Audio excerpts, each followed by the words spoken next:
is that the Lakers are going to sign Andre Drummond. And look, Drummond, our assessment of Andre Drummond as a player is, well, he was massively overpaid and he's never been a scorer. And okay, all that's fine. But when you're making, minimum money because you've been bought out of your massive contract, right? And he was going to make $22 million this season. And look, here's a guy who he's been about 17 a game, an incredible rebounder statistically, more defensive than offensive boards. Like 5 boards a game is good offensively. He led the league in rebounding 3 different times. I thought it was 48 over 2, though. He wasn't making 48 this year, was he? Gavin? Oh, it was 28 this year? Okay. Let me. Look, he was going to make a lot of money. And he was bought out. His salary this season was 21-20. Well, now it's $794,000, right? That's how much he made previously. $794,000 is all he's going to get. All he's going to get paid for playing. You're right. 28 million dollars. My mistake. It was 16 last year, and obviously because it was 16 last year made from the Pistons, but he also made 9 from the Cavs. So, I look at this and I think it's a much better signing for the Lakers than what the Clippers got in LaMarcus Aldridge, in Blake Griffin. And I mean, he's 27 years old. Now, part of it is the Pistons are trying to clean house, but he's 27 years old. Blake Griffin has been in the league far longer, is far more beaten up. And LaMarcus Aldridge, though a scorer, doesn't have a ton left. And both of those guys they're offensive players. And could the Nets could they off the bench have another offensive lineup? Like it appears, yeah. That almost appears like this is what their thing is. Like, we're just going to keep adding more buckets. Let's just keep adding more buckets. And though Blake Griffin and LaMarcus Aldridge couldn't score against starters, can they score against backups? Yeah, I do think they can. Like, I don't think those are terrible signings. The Lakers got exactly what they need. Marcus Gasol has not been nearly what he used to be defensively. They need rim protection. They need rebounding. They need defense. They got it with Andre Drummond. I think it's a far superior pickup to Blake and to LaMarcus Aldridge, even if those guys were much better players in their prime. Let's welcome in Eddie House. He joins us in the Doug Gottlieb Show on Fox Sports Radio. Andre Drummond with the Lakers or LaMarcus Aldridge and Blake Griffin with the Nets. Obviously, both bargain basement deals because they got bought out of their previous contracts. But for you, Nets or Lakers, who added better pieces? Well, I think obviously the Nets, they were able to get two guys that are really talented basketball players that aren't going to be asked to do a whole lot. They're not going to be the burden bearers of the team. You're not going to be asked to do all the scoring. You're going to be asked to become a role player, and former All-Stars who are going to turn into role players because they have All-Stars on their team, superstars on their team that pretty much are going to take the bulk of the shots and make most of the plays. So I think that gives them an opportunity to play as free as possible, free-minded, and not really have the stress of having to be the man night in and night out. Now, don't get me wrong, that Andre Drummond, that signing was huge for the Lakers because it was clear that they were missing interior defense. Marcus Gasol is a shell of himself. I don't think he could jump over a dollar bill right now, and his lateral movement's not great. That experiment hasn't worked how they thought it was going to be, and I think they've seen that by losing JaVale McGee and Dwight Howard cost them a lot more than what they thought it was going to cost them inside with interior defense. I think you get some of that back with Drummond, but you get the added scoring that those two guys weren't able to bring.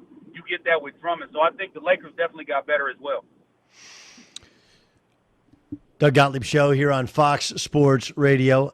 What about the Lakers? Should we be – both of them actually have the same thing. Like Anthony Davis, he's been out a long time, And when you say calf, we all think Achilles. Now, KD's been out a long time. Let's start with Anthony Davis. Do you know why they've been out so long? No, I don't.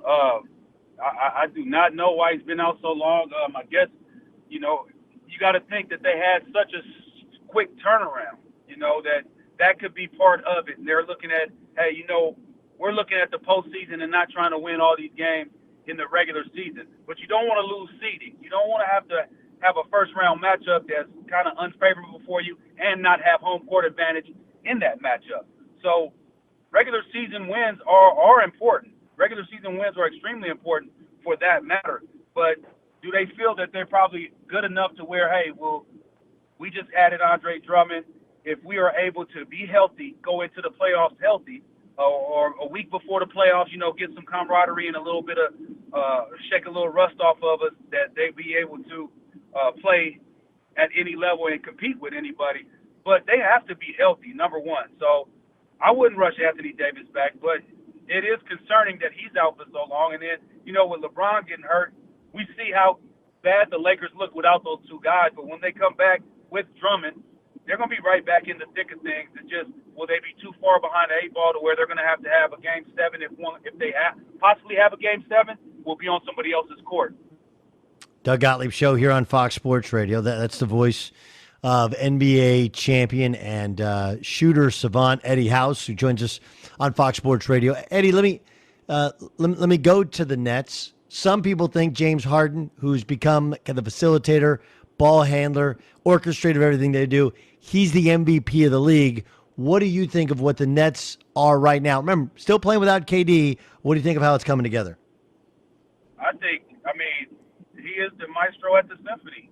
He's in control of everything, and he's right. Right now, he's running away with the MVP race. The numbers that he's putting up, the wins, the numbers he's putting up is equating into victories for his team, and that's without KD. We know when KD gets added, that's just another threat. And the thing is James is a willing passer, so somebody that can score so good, but then also a willing passer and can play the pick and roll at probably the highest level, where he's such a threat from three, he's such a threat mid-range, he's such a threat finishing at the basket, and he's probably right now from the point guard position passing better than anybody else in the league.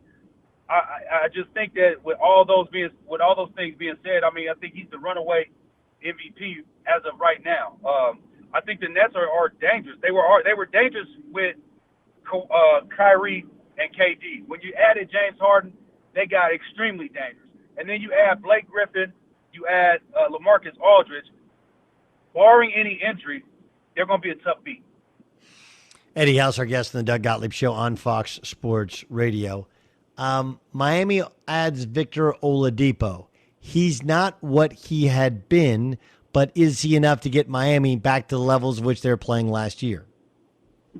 I think it's more of a Band-Aid, Victor Oladipo, for Miami, for what they really need and what they're really missing. I think that he's a very similar type player as far as where he can score the basketball as Jimmy Butler. It would have been nice if they could have added a couple other pieces, some length. Marcus Aldridge would have been nice there to go with Bam Adebayo.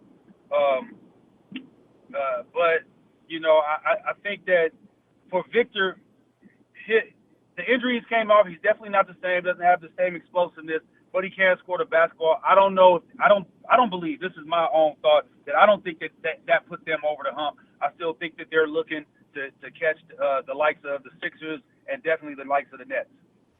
All right, what about out west? Where are you with Denver with the Aaron Gordon acquisition? Where does that put them in the landscape of the West?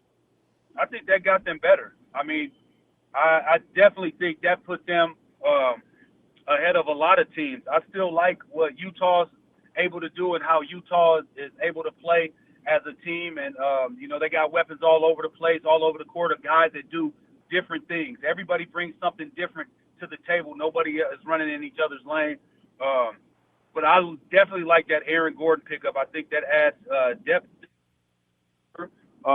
another scorer and rebounder. And those are the things, and a guy that can protect the rim. And those are the things that you're going to need going against You're going to have enough bodies to throw at Anthony Davis. You're not going to ask for one guy to do it. You're going to have to rotate a guy off, give him different looks. Don't give him a steady diet of the same matchup and the different looks that you're going to bring with those different matchups. So I think that they definitely took a huge leap forward in my book. This is Doug Gottlieb Show here on Fox Sports Radio. All right, what about Utah? Can you see Utah winning the Western Conference? I could, winning the Western Conference is that banking on the Lakers are healthy? Because if the Lakers are healthy, I don't think anybody in the West is going to beat the Lakers. I just can't bet against LeBron James. I just can't bet against a healthy LeBron James and a healthy Anthony Davis, and the addition of Andre Drummond, and then the others just have to play. I think they have enough to beat anybody in the West. If they're not healthy, then I believe the Jazz could get them. I mean, if they're missing just one of those guys, I think you have to have both of those guys on the court at the same time healthy. If you have one or the other, I don't think that the Lakers will be able to get over the hump because it's just not enough. I think losing Rondo was a huge part as well. Schroeder is a guy who's now, I think late in the game, LeBron will be having the basketball in his hands, not so much like last year where Rondo was controlling everything. LeBron was getting the ball with a live dribble, getting the ball on the move, and he was able to make moves off the dribble and make plays on the go as far as he wasn't making plays for other people. And I think that was a huge thing that people also overlooked as well, is that Rondo was a huge part of what they did last year, offensively and defensively. Eddie, great stuff, man. Oh, by the way, do you like? I love the Rondo thing with the Clippers. Do you? Oh, yes.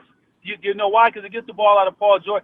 Very similar to what I'm saying is that it takes the ball out of a guy who's not a natural playmaker, and it puts the ball in his hands where he does what he does best. That score the basketball, able to catch it in his spots, not getting trapped, not throwing the ball off his back foot, not trying to make plays for other people, but being able to make plays for himself, and at the end, if he doesn't have it, make plays for others. I think that is a big-time pickup for the Clippers, and I'll look for them to start making noise immediately with that. I think that's going to change that line. I agree with you completely. And I'm going to tell you right now, the Lakers, dudes in the Lakers team and organization, they have taken notice, and there's a lot of respect, obviously, for how he was last year in the playoffs, in the bubble, and what he brings to what the Clippers need. Eddie, great stuff, man. Let's catch up in person. Appreciate you catching up with us on the radio. Yep, have a good one. Take care. Thanks for having me. That's my man, Eddie House, of course, NBA champion, stud at Arizona State, and does a great job breaking it down for you.